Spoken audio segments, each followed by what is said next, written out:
নমস্কার বন্ধুরা, আমার সুস্বাদু কিচেন চ্যানেলে আপনাদের সকলকে জানাই স্বাগত। আজকে ফেলে দেয়া জিনিস দিয়ে আমার মা একদম নিরামিষ একটা রেসিপি বানাবে। তবে এটা দিয়ে কিন্তু গরম গরম এক থালা ভাত খুব সহজেই খেয়ে নেওয়া যাবে। এবং যদি এটা আপনি কাউকে না জানান যেটা ফেলে দেয়া জিনিস দিয়ে বানানো, তাহলে এটা কেউ খেয়ে বুঝতেই পারবে না যে এটা ফেলে দেয়া জিনিস দিয়ে বানানো। তাই ভিডিওটা স্কিপ না করে শেষ পর্যন্ত দেখতে থাকুন। তার জন্য প্রথমে এখানে 3টি কাঁচকলার বোটাগুলো কেটে নিয়ে কাঁচকলাগুলোকে জলে ডুবিয়ে রাখা হলো যাতে কাঁচকলাগুলো কালো না হয়। আর এখানে কুমড়োর খোসাগুলোকে এইবার আস্তে আস্তে এইভাবে ছাড়িয়ে নিতে হবে। এই এক ফালি কুমড়োর সমস্ত খোসাগুলোকে ছাড়িয়ে নেওয়া হলো। তবে কুমড়োর খোসাটা একদম পাতলা করে নয়, একটু মোটা করেই ছাড়াতে হবে, যেরকমভাবে আমার মা ছাড়িয়ে নিচ্ছে। তারপর খোসাগুলোকে এক জায়গায় করে সরু সরু করে খোসাগুলোকে কুচি করে নিতে হবে। এইভাবেই সমস্ত কুমড়োর খোসাগুলোকে কুচি করে নিতে হবে। কুমড়োর খোসাগুলোকে এইভাবে কুচি করে একটা সাইডে নিয়ে নেওয়া হলো। এইবার কড়াইতে জল গরম করে নিতে হবে। কড়াইতে বেশ কিছুটা পরিমাণ জল গরম করে নেওয়ার পর তাতে অল্প একটুখানি নুন দিয়ে দিতে হবে। আর এই কুচি করে রাখা কুমড়োগুলো ধুয়ে নিয়ে তারপর কুমড়োগুলো এর ভিতরে দিয়ে দিতে হবে।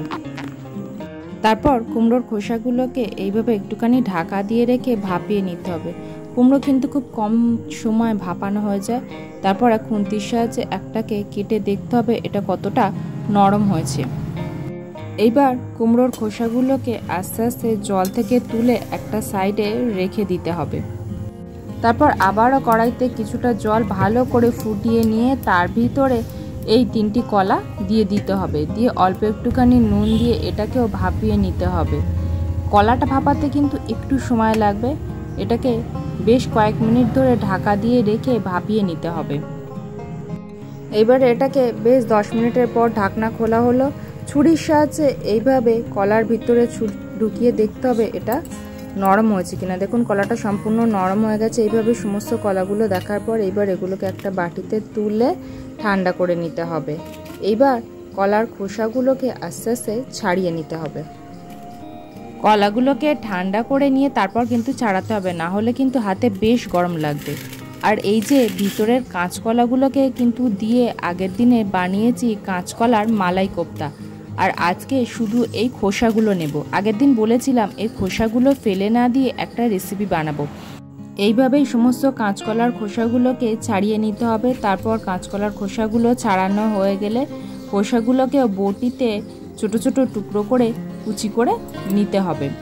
এইভাবেই কাঁচকলার নরম খোসাগুলোকে ছোট ছোট টুকরো করে একটা সাইডে নেওয়া হলো। সমস্ত কাঁচকলার খোসাগুলোকে এইভাবেই কুচি করে নিতে হবে। কাঁচকলার খোসাগুলো এইভাবে কুচি করে নেওয়ার পরে তারপর একটা মিক্সার গ্রাইন্ডারের ভিতরে কাঁচকলার খোসাগুলোকে দিয়ে দিতে হবে। সাথে এই কুমড়োর খোসাগুলোকেও দিয়ে দিতে হবে। এবারে দেওয়া হলো 3টি কাঁচা লঙ্কা।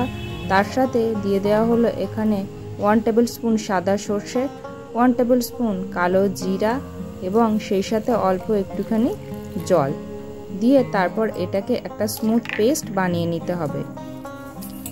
এটা একটুখানি চামচ দিয়ে তুলে দেখাচ্ছি। দেখুন কুমড়ো থাকার কারণে কিন্তু এর সুন্দর একটা হলুদ কালার এসছে এবং কাঁচকলার সবুজ কালার। এবার কড়াইতে বেশ কিছুটা পরিমাণ তেল, তারপর তাতে 1/2 টিস্পুন কালো জিরা দেওয়া হলো এবং সেই সাথে 2টো শুকনো লঙ্কা দিয়ে দেওয়া হলো। এখানে আমার মা রিফাইন তেল ব্যবহার করেছে, তবে এই জায়গাটায় আপনারা সরিষার তেল দিয়ে দিতে পারেন। এইবারে এই মিশ্রণটা আস্তে আস্তে এর ভিতরে দিয়ে দিতে হবে। সমস্ত মিশ্রণটা আস্তে আস্তে এর ভিতরে দিয়ে দেওয়া হলো। তারপর মিক্সার গ্রাইন্ডারটা ধুয়ে অল্প একটুখানি জল এর ভিতরে দিয়ে দিতে হবে। এইভাবে যদি জল দিয়ে কষানো হয় তাহলে কিন্তু এর টেস্টটা খুব ভালো হবে এবং এটা কিন্তু একদিন সংরক্ষণ করে তারপর খাওয়া যাবে। আর এটা গরম গরম ভাতের সাথে খেতে কিন্তু দুর্দান্ত লাগবে। এইভাবে কাঁচকলার খোসা বাটা অনেকেই খেয়েছেন, তবে কুমড়ো দিয়ে কাঁচকলার এই খোসা বাটাটা একদিন অবশ্যই ট্রাই করুন এবং এটা সম্পূর্ণ নিরামিষ। এইবার এর ভিতরে পরিমাণ মতো নুন দেওয়া হলো। নুনের পরিমাণটা একটু বেশি দিতে হবে, যেটা এটা ভাতের সাথে শুকনো করে খাওয়া হয় বলে নুনের পরিমাণটা একটুখানি বেশি দিতে হবে। দিয়ে এবার এটাকে ভালো করে মিক্স করে নিতে হবে। তারপর এর ভিতরে 1 টিস্পুনের মতন চিনি দিয়ে দেওয়া হলো। তারপর এইভাবে এটাকে বেশ কয়েক মিনিট ধরে কষাতে হবে। এটাকে কিন্তু এইভাবে কষিয়ে কষিয়ে শুকনো করে নিতে হবে। যতক্ষণ না পর্যন্ত এটা শুকনো হয় ততক্ষণ এইভাবেই এটাকে অনবরত নাড়াতে হবে, যাতে এটা তলায় লেগে না যায়।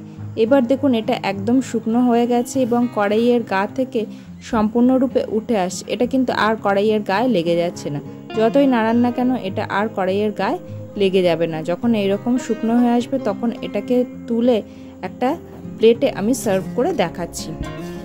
এইবার এটাকে প্লেটে সার্ভ করে ওপর থেকে বেশ কিছুটা পরিমাণ কাঁচা সরিষার তেল ছড়িয়ে দিতে হবে। এইভাবে ওপর থেকে কাঁচা সরিষার তেলের গন্ধেই কিন্তু এই রেসিপিটা আরও দুর্দান্ত লাগবে। ফেলে দেয়া খোসা দিয়ে এইরকম নিরামিষ একটা রেসিপি আপনারা অবশ্যই বাড়িতে ট্রাই করুন। কেমন লাগলো কমেন্ট করে জানান। ভালো লাগলে একটা লাইক করুন। পরিবার, বন্ধুবান্ধব, আত্মীয় স্বজনের সাথে এটি শেয়ার করুন এবং আমার এই ছোট্ট পরিবারের সদস্য হতে চ্যানেলটি সাবস্ক্রাইব করে পাশে থাকুন।